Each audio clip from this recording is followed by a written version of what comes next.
Welcome to Al Hadi Foundation School.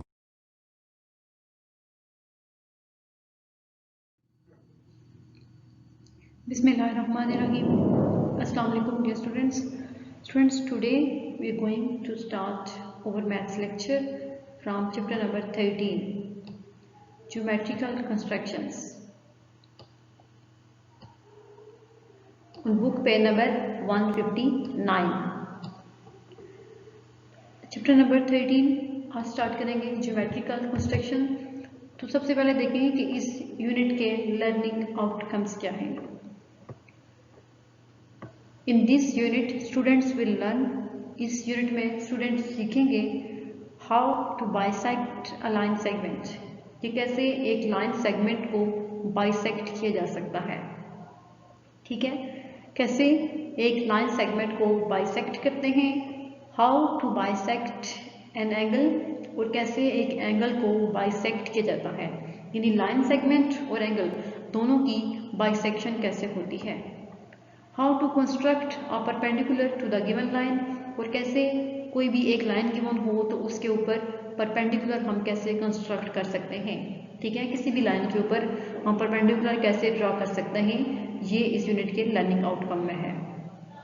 How to construct angles of various degrees, और कैसे हम मुख्तलिफ degrees का जो एंगल है वो कंस्ट्रक्ट कर सकते हैं, यानी कि जो डिफरेंट डिग्रीज के एंगल्स होते हैं उनकी कंस्ट्रक्शन कैसे होती है। How to construct triangles when side and angles are given, और कैसे हम ट्राइंगल्स को कंस्ट्रक्ट करते हैं जब हमारे पास साइड्स और एंगल्स दोनों गिवन हो, तो फिर कैसे उन गिवन साइड्स और एंगल्स से हम किसी भी ट्राइंगल को कंस्ट्रक्ट करते हैं।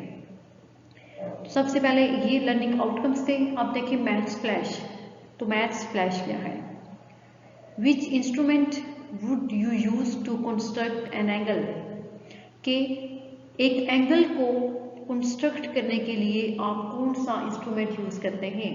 ठीक है, एंगल को कंस्ट्रक्ट करने के लिए कौन सा इंस्ट्रूमेंट यूज होता है और क्यों यूज होता है, ये भी साथ पूछा जा रहा है। एंड वाई, और इंस्ट्रूमेंट यूज करते हैं जो वो क्यों यूज किया जाता है, ये भी बताना है रीजन।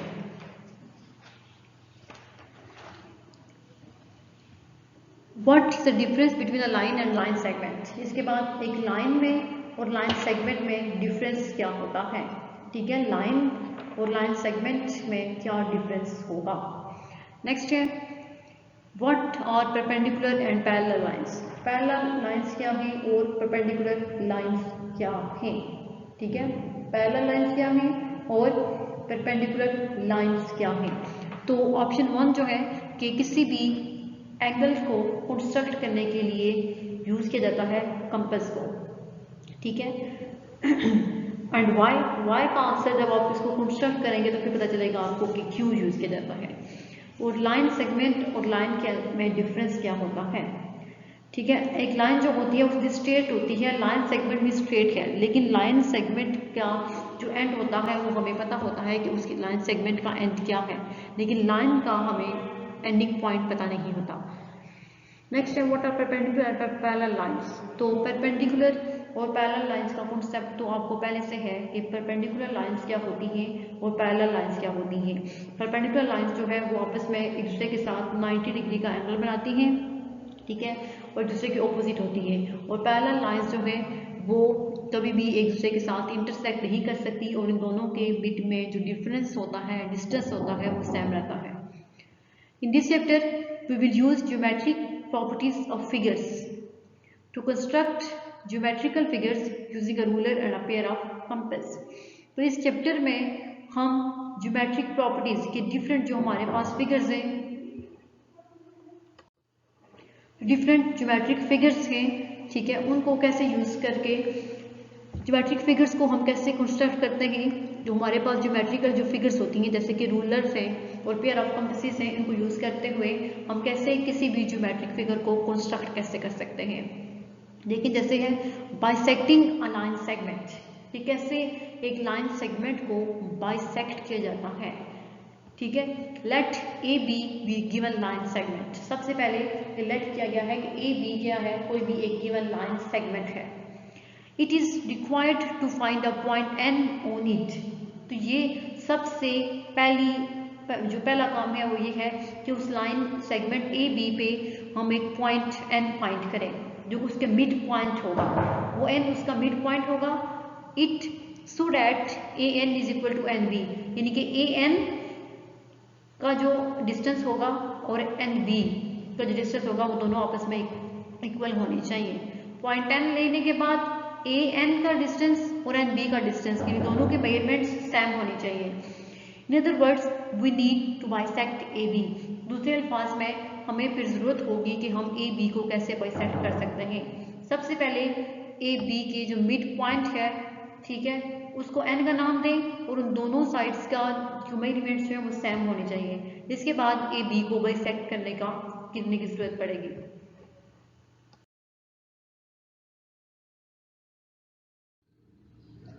नेक्स्ट है एग्जाम्पल कि कैसे हम किसी भी लाइन सेगमेंट को बाइसेक्ट कर सकते हैं। इस एग्जाम्पल में सारा मेथड है, स्टेप्स है कि कैसे हम किसी भी लाइन सेगमेंट को कंस्ट्रक्ट करते हैं। तो देखिए, bisect A be with ruler and pair of compasses, कि एक लाइन ए बी है उसको बाइसेक्ट करें रूलर और कंपास के साथ। तो हम इसको कैसे करेंगे, देखिए स्टेप्स ऑफ कंस्ट्रक्शन। तो स्टेप्स ऑफ कंस्ट्रक्शन में फर्स्ट स्टेप है ड्रॉ अ लाइन सेगमेंट, कि सबसे पहले एक लाइन सेगमेंट ड्रॉ करें। जैसे कि ये लाइन है ए और बी, सबसे पहले A B line segment draw करें। Step 2, with A as centre and with a radius more than half of A B. Second step में क्या है कि ए, ये जो ए बी लाइन सेगमेंट होगा, ए को सेंटर मान के तो रेडियस, अब कंपास को कितना ओपन करना है, हाफ ऑफ ए बी, यानी ए बी जो है उसकी जितनी भी लेंथ होगी उसकी लेंथ का हाफ। सबसे अगर फर्ज करें कि ए बी की लेंथ 5 सेंटीमीटर है तो 5 सेंटीमीटर का हाफ 2.5 सेंटीमीटर होगा। तो इसमें यह है कि मोर देन हाफ, तो हाफ से भी थोड़ा सा ज़्यादा, तो 2.5 नहीं 3 लेना है। अगर ए बी की लेंथ 5 सेंटीमीटर है तो फिर आपने कंपास को 3 सेंटीमीटर ओपन करके 2 आर्क्स लगाने हैं। पॉइंट ए पे रख के इस पॉइंट पे कंपास की जो नोक होगी आपने वो इस पॉइंट पे रखनी है, और जिस दूसरी साइड पे जिसमें पेंसिल होती है, पेंसिल फिट करने के बाद आप इस पॉइंट से यहाँ पे एक आर्क लगाएंगे, एक ऊपर वाली साइड पे होगा और एक नीचे वाली साइड पे होगा। Above and below A B, ये 2 आर्क्स आपने ए बी लाइन सेगमेंट के ऊपर और नीचे दोनों साइड्स पे लगाने हैं।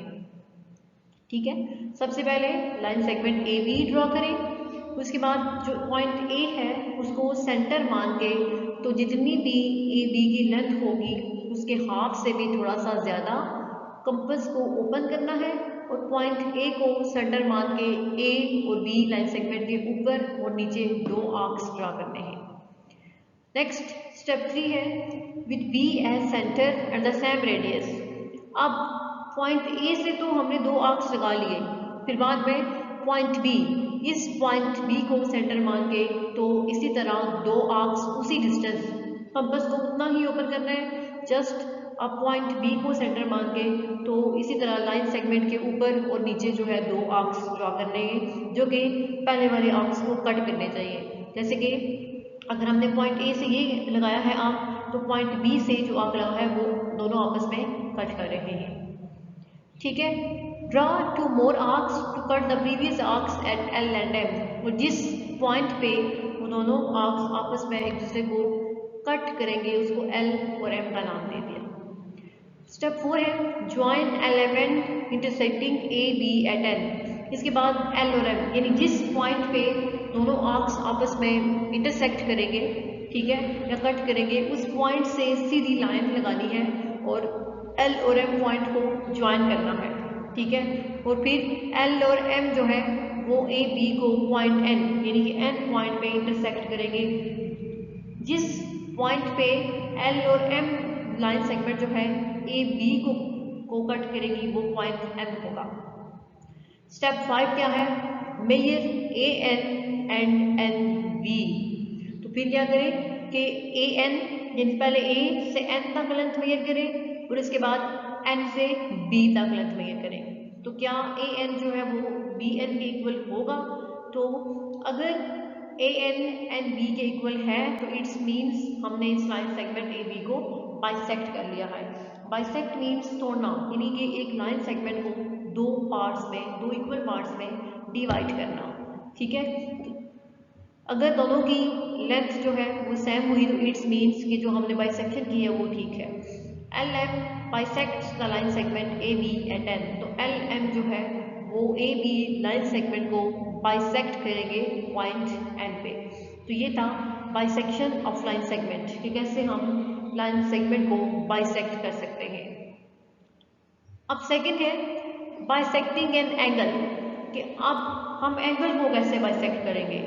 ठीक है, तो देखिए bisection of an angle example number 2 है, draw an angle bisector of angle A B C, कि एक ऐसा एंगल ड्रा करें जो एंगल ए बी सी को बाइसेक्ट करे।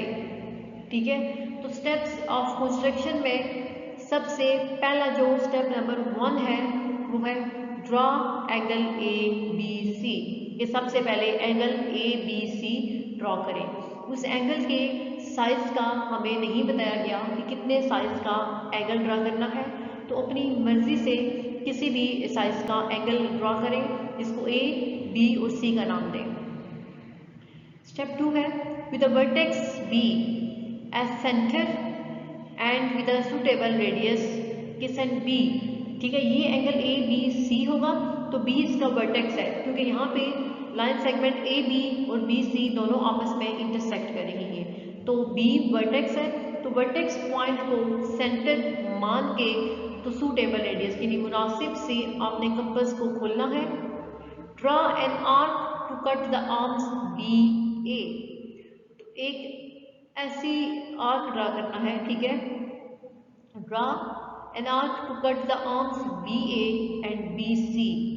तो यहाँ से इस पॉइंट से आपने सूटेबल उसको ओपन करके एक आर्क ड्रा करना है जो क्या करे, जो कि कट करे लाइन सेगमेंट बी ए को, ठीक है, और बी सी को, ये वाला जो है। ठीक है, इस पॉइंट पे रख के आपने ये यहाँ से आर्क जो है वो ड्रा करना है। B A and B C of the angle at L and M, और जिस पॉइंट पे आर्क लगाएंगे उसको आपने एल और एम का नाम देना होगा रिस्पेक्टिवली। ठीक है, एल और एम रिस्पेक्टिवली, कि बी ए लाइन सेगमेंट को एल और बी सी लाइन सेगमेंट को एम पॉइंट पे वो जो है वो कट करेगा। स्टेप 3 है with L as centre and radius more than half of L M. अब एल को सेंटर माने कि जिस पे आपने वो आर्क जो है बी ए और बी सी लाइन सेगमेंट को कट करेगा, तो एल पॉइंट को सेंटर मान के फिर रेडियस जो है वो कितना होना चाहिए कि जितना एल और एम ये दोनों का रेडियस होगा इसके हाफ से थोड़ा सा ज़्यादा आपने कंपास को ओपन करना है और एल से यहाँ पे क्या करना है, एक आर्क लगाना है, ये जो आर्क लगा हुआ है। ठीक है, half of L M, draw an arc, the radius must be more than half of L M, और रेडियस जो है वो लाजमी ज़रूरी है कि एल एम के हाफ से ज़्यादा हो, यानी कंपास को जितना आपने ओपन करना है वो ये मस्ट है कि जितना एल एम का हाफ है, यानी अगर एल एम का हाफ 2 सेंटीमीटर है तो आपने मस्ट जो है रेडियस 3 सेंटीमीटर, यानी कंपास को 3 सेंटीमीटर ओपन करके तो एल पॉइंट से यहाँ पे एक आर्क खींचना होगा। Otherwise the two arcs will not intersect, अगर आप रेडियस जो है वो हाफ से ज़्यादा नहीं लेंगे तो फिर दोनों आर्क्स जो है वो आपस में इंटरसेक्ट नहीं करेंगे। इसलिए ये ज़रूरी है कि आपने जो रेडियस लेना है वो एल एम के हाफ से ज़्यादा हो। स्टेप 4 है with M as centre as the same radius draw another arc to cut the previous arc at P. तो फिर क्या करें, फिर पॉइंट एम से, अब एल से तो हमने यहाँ पे आर्क ड्रा कर लिया, फिर पॉइंट एम से उसी सेम रेडियस के साथ जो है वो एक और आर्क ड्रा करें जो कि दूसरे वाले आर्क को आपस में कट करें। ठीक है, तो दोनों आर्क्स आपस में कट होने चाहिए। Step 5 join B and P, फिर जिस पॉइंट पे दोनों आर्क्स एक दूसरे को कट करेंगे उस पॉइंट को P का नाम दें और फिर B और P को आपस में ज्वाइन करें, यानी B और P को आपस में मिला दें। स्टेप 6 है measure angle ABP and angle CBP। अब पहले आप ये एंगल मेजर करें A, B और P, ठीक है, और इसके बाद एंगल PBC, ये दोनों एंगल्स मेजर करें। तो अगर ये दोनों एंगल्स इक्वल हैं, ठीक है, दोनों एंगल्स क्या हैं, इक्वल है, इट्स मीन BP क्या है, बाइसेक्टर है एंगल ABC का। लेकिन अगर दोनों एंगल्स का साइज इक्वल नहीं है तो फिर वो उसका बाइसेक्टर नहीं होगा। बाइसेक्टिंग बेसिकली यही होता है कि किसी भी चीज़ को दो पार्ट्स में डिवाइड करना और दो इक्वल पार्ट्स में डिवाइड करना। तो ये हमने एंगल ABC को बाइसेक्ट किया है, तो फिर एंगल ABP का साइज और एंगल BPC का साइज दोनों आपस में इक्वल होना चाहिए। इस अगर इक्वल होंगे तो इट्स मीन जो हमने बाइसेक्ट किया है एंगल वो ठीक है। नोट देखिए, we can divide angle ABC into 4 equal parts, कि हम एंगल ABC को 4 इक्वल पार्ट्स में डिवाइड कर सकते हैं। कैसे? बाय बाइसेक्टिंग एंगल ABP, कि अगर हम एंगल ABP और एंगल CBP को दोबारा से इसी मेथड के साथ बाइसेक्ट करते हैं, तो फिर हम इस एंगल ABC को जो पहले से हमने ड्रॉ किया था इसको 4 इक्वल पार्ट्स में डिवाइड कर सकते हैं। मीन्स हम मजीद जो है वो एंगल ABP और एंगल BPC को जो है वो बाइसेक्ट कर सकते हैं। तो ये था बाइसेक्टिंग ऑफ एन एंगल। तो ये स्टेप्स ऑफ कंस्ट्रक्शन है कि कैसे कौन सा स्टेप फॉलो करके हम किसी एंगल को और किसी लाइन सेगमेंट को बाइसेक्ट कर सकते हैं। नेक्स्ट लेक्चर में इंशाल्लाह हम ये सीखेंगे कि परपेंडिकुलर लाइंस को हम कैसे कंस्ट्रक्ट करते हैं। तो ये जो बाइसेक्शन स्टेप्स हैं वो आपने अपने माइंड में रखने हैं और नेक्स्ट इंशाल्लाह हम जो है वो परपेंडिकुलर लाइंस को कंस्ट्रक्ट करना सीखेंगे। अल्लाह हाफिज़।